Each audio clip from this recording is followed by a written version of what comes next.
Hi, everyone.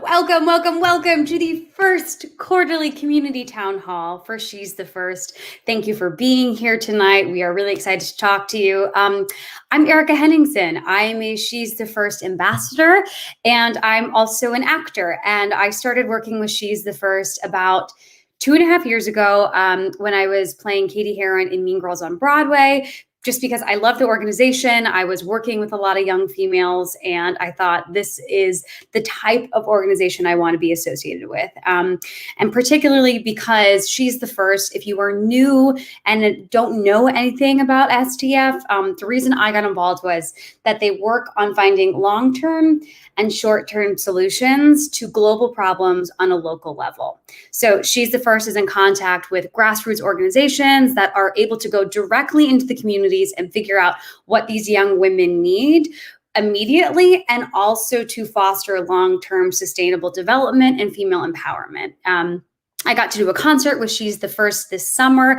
And just to give an example, something that these young women needed in the communities that She's the First works with was radios to communicate with one another. And that was an immediate need, but it also developed sort of a long-term network of communication so that these people could rely on one another and sort of have contact and not be left in the dark with news about health and women's health, and especially in the midst of the COVID crisis. So I just love She's the First, and I think it's one of the most effective ways that we can bring aid to these communities and to these young, incredible women in the short term and the long term. So I'm really happy to be here tonight and to have been with them for the 2 years. And I'm really happy that all of you are here tonight. So thanks for joining us.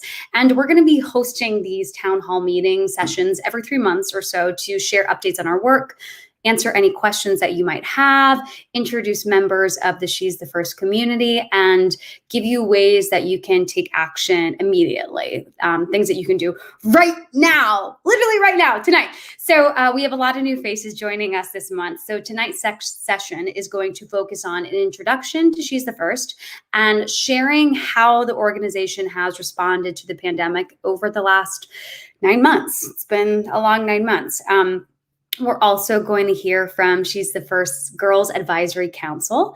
And to get us started, to lead us in, I am so excited to welcome two superhuman women. These people are amazing. Tammy Tibbetts and Christen Brandt. They are the co-founders of She's the First, and they're just incredible. And I love them. Hi. Hi, Erika. Thank you so much. It's always a joy to see you. And thank you for your service to She's the First. Thank you. Thank you for having me. And I'm so happy that I was invited to come along on this incredible organization. Oh, your enthusiasm is contagious. So here we are. We're delighted to be here, wrapping up a historic month with all of you and kicking off the rest of 2021, which we know is going to be an invincible year. And before we get into it, we've got the chat open on our screen, and we really encourage you to introduce yourself to the community. So I'm looking at it now, like, please say hello. Look at that, you're already there. Mention, how did you hear about She's the First? How long have you been involved? In what way? Are you leading a campus chapter? Are you a member of the front row? Curious minds want to know, so keep that chat active. So believe it or not, She's the First is over 11 years now. And whether you have known us for a decade or for just a year, either way, we are constantly growing and evolving as an organization. So Christen and I would love to quickly reintroduce you to She's the First. One of the most powerful things you can do for this cause is to tell everyone you know about it. And we want you to feel really comfortable using this language. So let's start with what hasn't changed since day one, and that is our vision. She's the First believes in a world where every girl can choose her own future. This is the dream that She's the First was founded upon back when Christen and I originally launched She's the First as just a tiny little YouTube video in 2009. So here we are on YouTube. It's a full circle moment. We have always known that around the world, millions of girls are not able to experience their rights, their right to an education, and all of the freedoms that come with that. So that's why we fight. Now, how we achieve our vision is through our mission. And this has evolved over the years as we've learned how we make the most impact in achieving that vision. Today, She's the First teams up with grassroots women-led organizations worldwide to make sure that girls are educated, respected, and heard. So let's unpack that for a moment. How exactly do you make sure that girls are educated, respected, and heard? Well, unfortunately, and maybe surprisingly to some people, the answer is not as simple as sending a girl to school. For the most vulnerable and at-risk girls, a much stronger support system is needed. Otherwise, when a girl goes to school, she might fall victim to the same obstacles that prevented her mother or her older siblings from graduating. So this is where She's the First comes in. We have networks in East and West Africa, South Asia, and Latin America, and we're reaching over 300 local girl organizations. When we team up with local organizations, we're providing them with training, flexible funding, networks, and girl-centered resources. This is so important because grassroots girls organizations are traditionally under-resourced and overlooked by traditional aid structures. So at She's the First, we think about how to build stronger ecosystems for girls. How do you go beyond meeting one girl's needs and instead change the environment that impacts hundreds and thousands and one day millions of girls? There are two core values that define our approach to creating this ecosystem. The first is girl-centered. This is a major buzzword around She's the First. We believe in a girl-centered approach, which means that the decisions we make are based on putting a girl's needs first. Just because a program has girls in it doesn't mean that it's girl-centered. When you take a girl-centered approach, you're honoring girls' agency, you're respecting their voices, and you're adapting to meet their needs. So, as I mentioned, an effective way to change systems is through grassroots girls organizations. And that's because they hold existing relationships with the adults who are making decisions that impact girls' lives. That includes relationships with parents, village elders, school principals, employers. And these organizations that we partner with have the leverage to change attitudes and customs and policies that are holding girls back. And they're setting girls up as valuable leaders in the community. When we train organizations to take a girl-centered approach, an example is they learn how to hold focus groups and listen to girls. So that's how they know that their programs and interventions are actually meeting the needs of the most vulnerable girls. So, for example, imagine that a mentorship program didn't fully understand the challenges that girls face at home, such as the reality that many girls have to also work in addition to going to school, just to help their families keep food on the table. If that mentorship program is scheduled at a time when those girls have those non-negotiable commitments, then those girls won't be able to participate. And if those most vulnerable girls aren't participating, then you're not really creating the change that you're after. You're just helping the girls who already have an advantage to get ahead. So the bottom line is listening to girls is critical. And you'll see that illustrated more during this time we have together. The second core value that we really want you to know about is anti-oppression. We practice an anti-oppressive approach with our partnerships, with practitioners, the educators and mentors that we train, and with the girls themselves. So as you likely know, oppression is the use of power to disempower, marginalize, or silence others. And many times, the oppressor has good intentions and doesn't realize the harmful outcome of their actions. And unfortunately, most of us at some point have, because we are privileged people, we've all been the oppressor. And whether we meant to or not, usually we don't realize we are.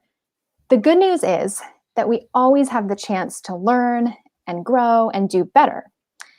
Every single person who is part of the She's the First community, we invite to be part of this work with us and to hold each other accountable. On our website, you'll find our commitment to anti-oppression and anti-racism. It's linked at the bottom of our website, or you'll see it on the next slide. And we encourage you to read that in full. And we're here to help guide you on that journey with us. And we ask you to keep us accountable. So I'll turn it over to Christen to keep on going with some examples of the impact that you have helped us create with this model and approach. Thanks, Tammy. And those core values that you just mentioned are so incredibly important. And as we're gathering for these town halls on a quarterly basis, or just as you're getting to know She's the First, I hope that you'll keep those values in mind as you do. Because I'm sure that you're drawn to the work of She's the First because you share those values with us. And we hope that you'll not only be able to speak to the work of She's the First, but also to those philosophies that drive us in creating this vision of a world that we all want to see. As a Chief Programs Officer here at She's the First, I am really proud to share with you the accomplishments we've had throughout 2020 and a little bit about what's going to be happening as we look forward into 2021. I know that none of us are particularly eager to relive 2020. It was not a great year for many of us, but the truth is that it is critical that we remember it because there are so many lessons that we've learned as a collective space for girls' education and for girls' rights. And it's important that we carry those with us forward. I likely don't need to remind you or tell you, but during the global pandemic, we saw that schools all across the world were closed. And for girls, that meant an increase in violence at home, an increase in child marriage, in teenage pregnancy, and in child labor.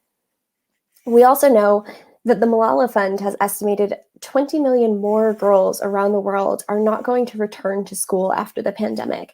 And that's even on top of the 130 million girls that we know were out of school prior to COVID-19. But we also know that we've found some solutions that work, not just throughout the pandemic, but also at large in making sure that girls have access to more power and are able to experience their rights. Our network of partners came together over the course of the last year to ensure that girls' pathways to safety were clear and that they had as large a chance as possible of returning to school after the pandemic. At She's the First, we focused our efforts on ensuring that we could get flexible funding quickly to our partners all over the world who were pivoting to make sure that they were reacting in real time to girls' needs as they appeared throughout this pandemic. And we also focused on providing resources to girls and their allies to advocate for themselves and for their rights all throughout this pandemic. So let's take a look at a few of the places and a few of the focuses of the COVID-19 Fund for She's the First. So our first focus was on basic needs for girls and their families. You probably know that COVID-19 led to pretty massive job loss all across the world. And when we see families in poverty losing jobs, losing access to funds and to finances, we know that that puts girls at risk. And that poverty is actually one of the biggest risk factors that girls will face. We know that poverty is the number one risk factor to things like dropping out of school, to early pregnancy, to child marriage, as parents are struggling to find ways to feed their families. And so by providing girls and their families with care kits filled with food supplies, with water, with other necessities, our partners were ensuring that families wouldn't need to send girls away to early marriages, wouldn't require them to drop out of school to continue to work long term because they had those basic needs met. The second focus of the fund was on feminist mentorship programs. And this is something that is always a focus, but during the pandemic was particularly challenging because, of course, girls couldn't gather in groups. So instead, mentors worked to make sure that they could access girls through WhatsApp or through text messages or through socially distanced one-on-one conversations. And that way they were able to make sure that girls had access to mental health resources and they were able to keep their thumb on the pulse of what was happening with girls at home. Finally, the third pillar of this approach was that we looked at girls' access to tech and Wi-Fi. Erika earlier mentioned radios, but not only radios, we also looked at laptops, at using cell phones, at WhatsApp, at access to internet. With schools closed, girls living below the poverty line have no way of keeping in touch with their teachers or keeping up with their studies throughout the year. And this was a huge problem and created a big difference between girls who were living at or under poverty lines and those who are more privileged and are able to access those types of resources. This crisis, though, has really just highlighted that disparity in access that has always existed. Access to technology is something that was previously considered a luxury. And in a lot of ways, the pandemic has just gone on to show that actually it isn't a luxury. Really, access to technology, access to the internet is and should be a right, because it is what sets girls up for success, and lack of it holds girls back. Because of the pandemic, in a way, we are able to clearly make the case that girls deserve access to ongoing technology. Through this fund and through these 3 focal areas, we've been able to deliver these care kits with food, water, menstrual supplies to more than 1,000 girls and their families through our partner network. We've worked with partners to ensure that mentors could reach more than 7,800 girls with adapted learning materials. Our partners have taught sexual health and reproductive rights classes to more than 6,700 girls around the world and increased access to technology for more than 1,300 girls. All of this has worked in more than 60 communities worldwide, thanks to our coalition of partners. So as we look forward to 2021, you're going to see She's the First focused on 2 main pillars of work. The first is strengthening ecosystems. Tammy mentioned earlier about how we need to ensure that the systems surrounding girls are working for them. And I think it's really important to note that when we're talking about girls' education and we're talking about girls' rights and what needs to change, it is not the girls who are broken. It is the systems. And so over the course of the next year and even beyond that, you're going to see that She's the First is really focused on ensuring that all of the systems around a girl, her mentors, the organization she works with, her teachers, the advocacy materials that she is accessing, all of these pieces need to work together to ensure that girls have better pathways to success, that they are all recognizing her rights and setting her up for that pathway, for that journey, for her to decide on her own future. In 2020, because we couldn't gather organizations in person, we hosted online webinars and developed tools for practitioners working with more than 25,000 girls around the world in working to ensure that those journeys back to school and their safety while they're out of school due to the pandemic are both safeguarded. This year, we'll aim even higher. Our second pillar is in supporting girls' rights advocacy. And if you're listening in today, you're probably part of this pillar. And that's because under this pillar, we're really looking to ensure that we're building out the tools and resources that girls and their allies can use to advocate for girls' rights, no matter where in the world you might live. So you might be familiar with the Girls' Bill of Rights or with the Discover Your Power Journal, which I know Anuli is going to tell us more about shortly. But if you haven't yet, please get involved with our advocacy efforts, because this is one way that you can work to ensure that girls within your own local community and within our global community have their rights respected.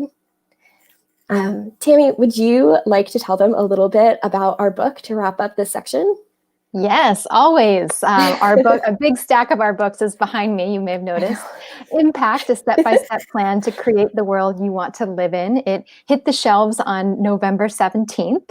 And we are so proud to say that all the royalties from this book are going to be going to She's the First forever.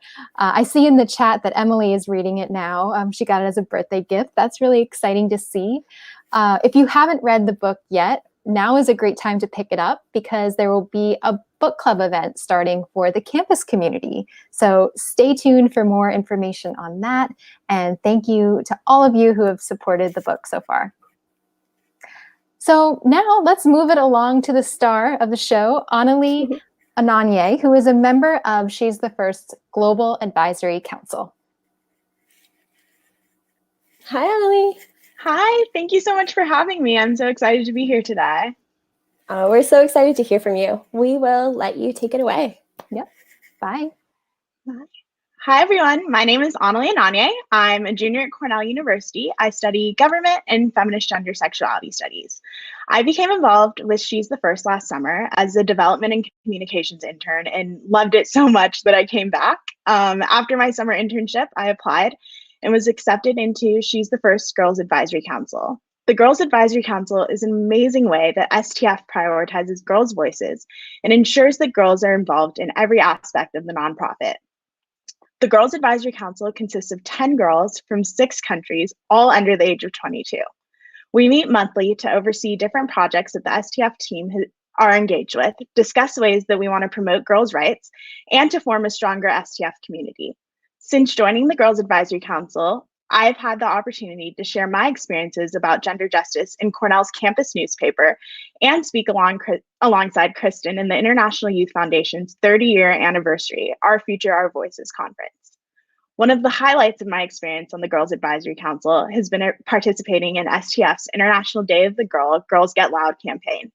During the Girls Get Loud campaign, adults handed over their social media platforms for girls for the day to express their desires for girls' rights.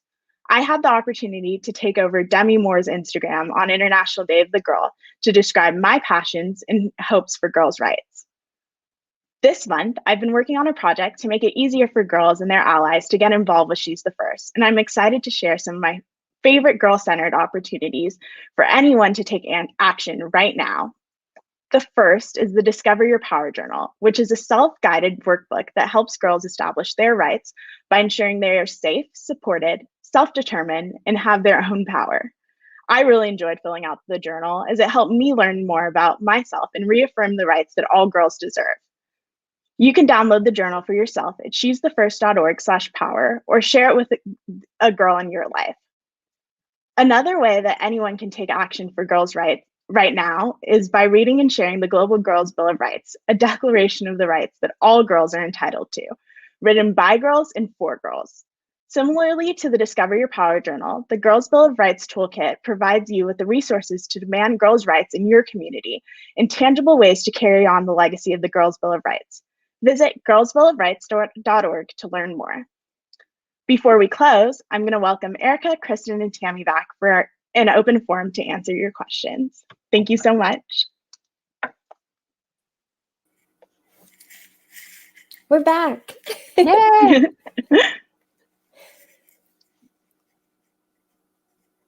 Oh, you're muted, Erika. Journal sounds amazing. What an incredible endeavor. I'm so excited about that. Well, this is time for questions. Let's get some questions.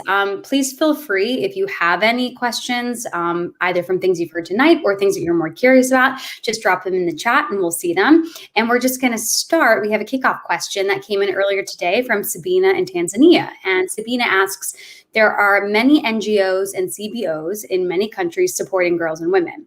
What is She's the First strategy to support smaller organizations? Yeah, thanks, Sabine, for that question.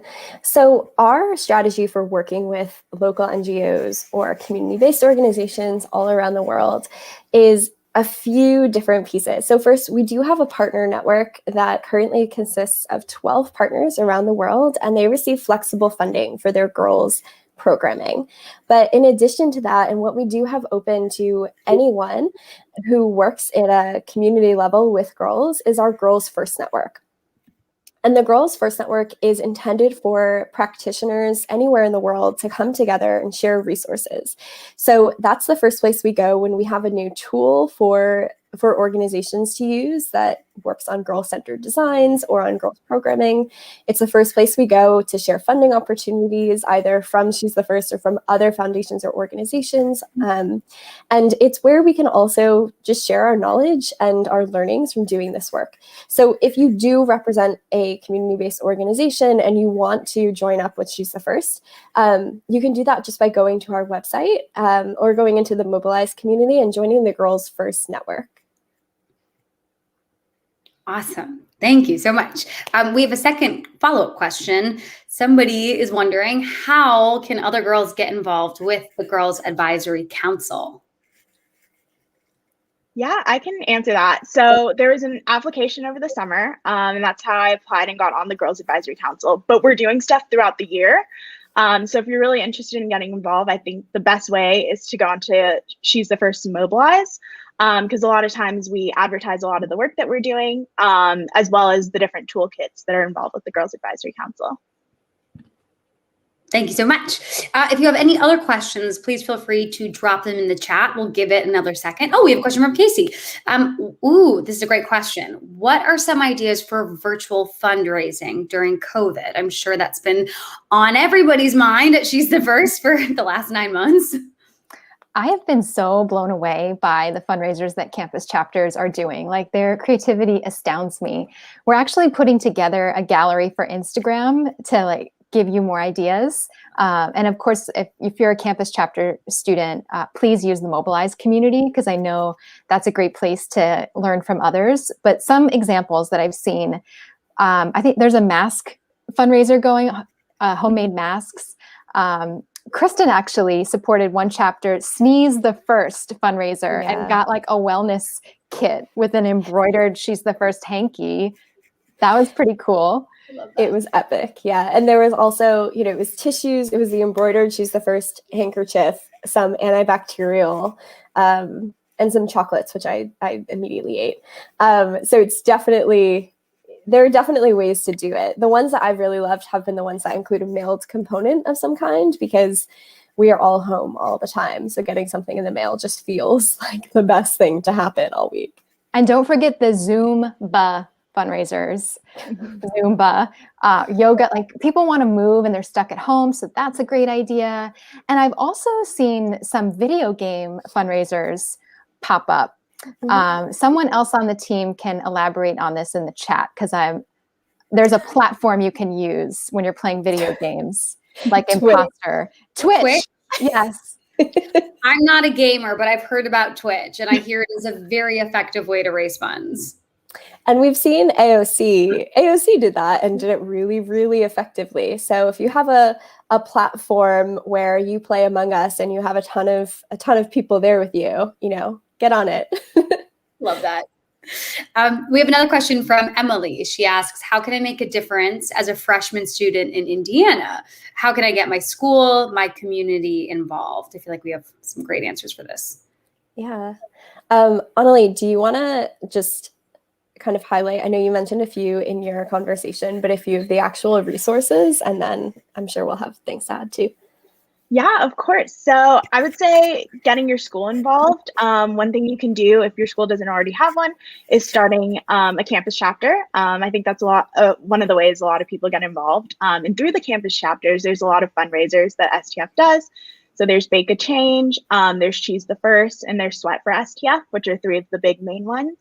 But there's also, if you're looking to kind of do stuff on your own and get involved as well, there's the toolkits that I mentioned.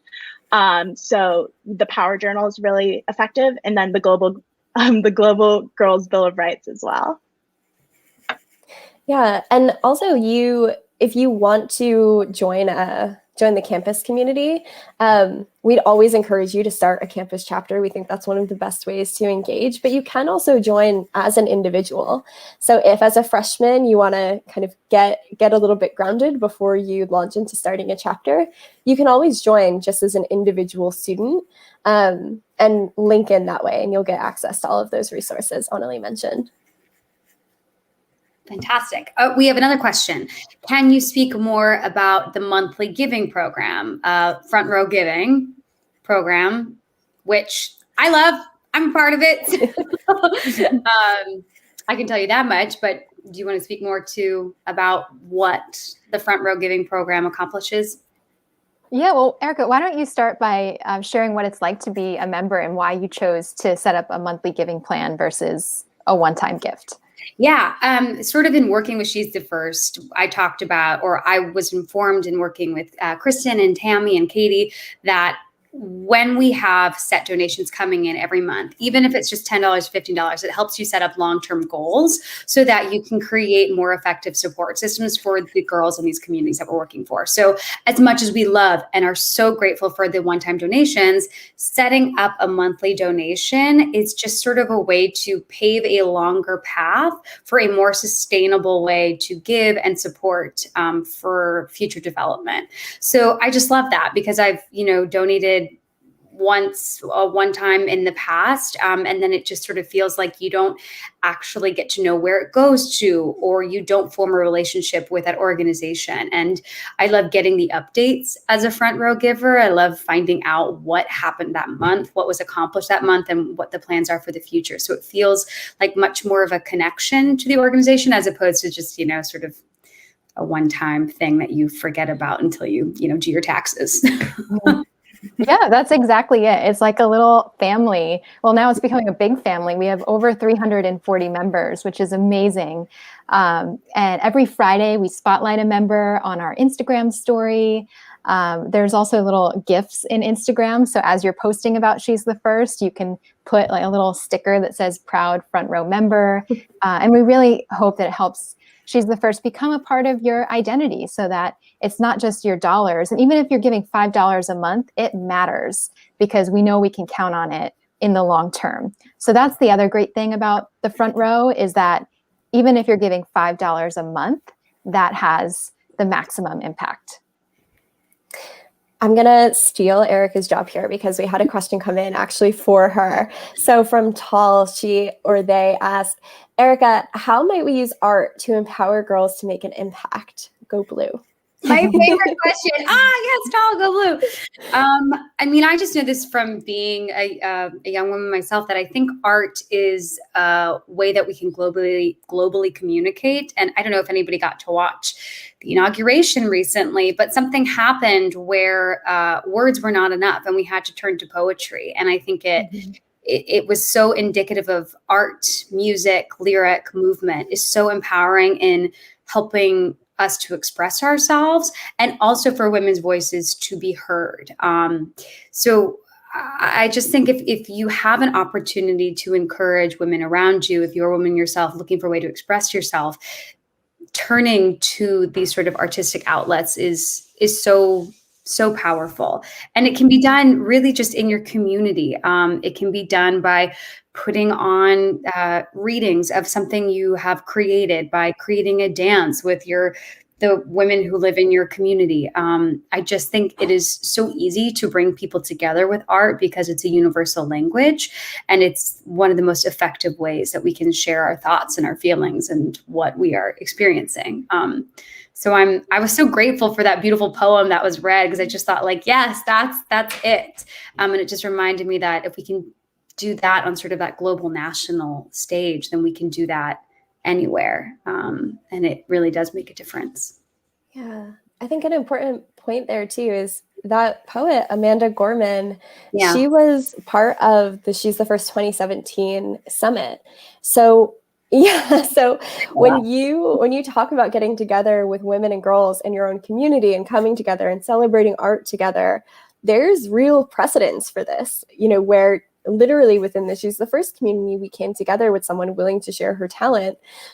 And it's a little woo-woo, but I really believe that energy goes somewhere, that energy builds to something. And, in Amanda's case, being able to see her literally there for the inauguration of President Biden was such an incredible moment, and is a testament to exactly what you're talking about. When groups of women come together to support one another and to celebrate one another in art and in our goals and in our dreams, it's, you never know where you'll end up 3 or 4 years from then.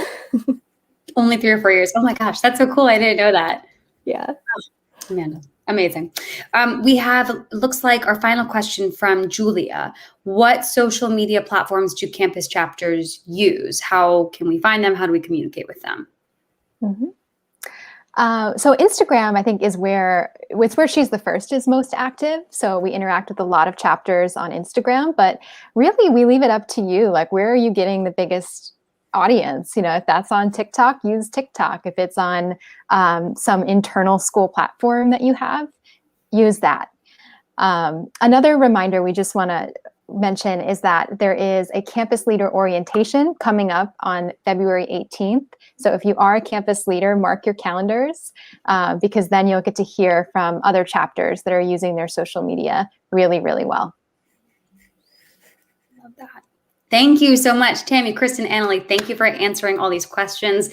Thank you for sharing all the exciting things that are happening with She's the First in the coming year and everything that was accomplished in this very, very difficult year of 2020. But I know that you all charged through, and many, many young women are all the better for it. So I'm so grateful to you three.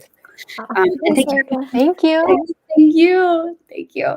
And thank you, everybody, for your questions and just for joining us tonight, for attending the community town hall. We hope that you're inspired to take action. And I just wanted to share 2 ways that you can do that, like we said, right now.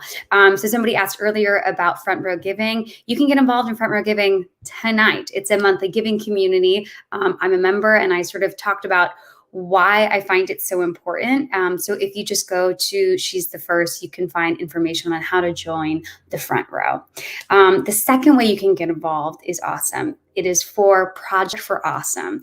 And Project for Awesome is an annual online fundraising event, and it's hosted by authors, YouTube creators, and brothers John and Hank Green. So there are 2 ways that you can get involved in Project for Awesome. The first way is you can upload a video to share why you are supporting She's the First, which I hope we gave you a lot of reasons tonight as to why you're supporting She's the First. That's the first way. And the second way is you can vote once per day per device, kind of techie, once per day per device for each video uploaded in support of She's the First. Hope that makes sense. So to date, She's the First has received over $100,000 from your videos and your votes. That's a lot, and we can do a lot of good with that. So there's a little banner underneath me. If you go and visit bit.ly/P4A-2021 for more information on how to get involved, and then just set a reminder for February 12th through 14th to vote for She's the First. We really appreciate that. So again, that's Project for Awesome and She's the First Front Row Giving, our monthly giving community. Those are ways you can get involved tonight. Choose one, choose both, do them all, head online, find out more ways you can get involved. But I just want to say thank you for tuning in. Thank you to everybody who spoke and shared what was going on with She's the First. This was our first town hall of 2021. So thanks for being here, and save the date for the next town hall, which will be on April 27th. April 27th. We cannot wait to see you there. Thank you for joining us tonight, and I hope you all stay safe and healthy. Mwah. Happy 2021.